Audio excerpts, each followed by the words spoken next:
Gipaubo sa National Grid Corporation of the Philippines kun NGCP ang Visayas Grid sa red alert status. Sugod alauna kagnihang hapon hangtod karong alas 7 sa gabi.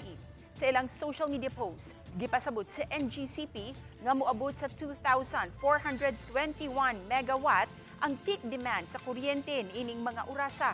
Samtang adunalay 2,429 megawatt ang available. Subay niini, may patuman ang NGCP og manual load dripping karong adlaw Hunyo 10 aron mapabilin og dili matandog ang supply sa kuryente sa Visayas Grid. Subay niini, may pahibaw ang Visayas Electric nga mopatuman usab sila og rotational brownout sa nagkalain-laing dapit sa Subo ubos sa ilang franchise area. Gawas sa Dakbayan sa Subo, apektado usab ang mga dapit sa Dakbayan sa Talisay, lungsod sa Minglanilla ug Dakbayan sa Nagap. Apektado usab ang mga franchise area ubos sa Mactan Electric Company ug Cebu Electric Cooperatives kung Sibeco.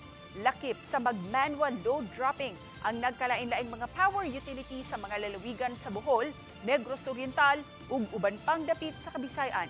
Ang pagpatuman sa red alert sa Visayas Grid ug sa manual load dropping tungod sa limited power generation sa Cebu Negros subgrids.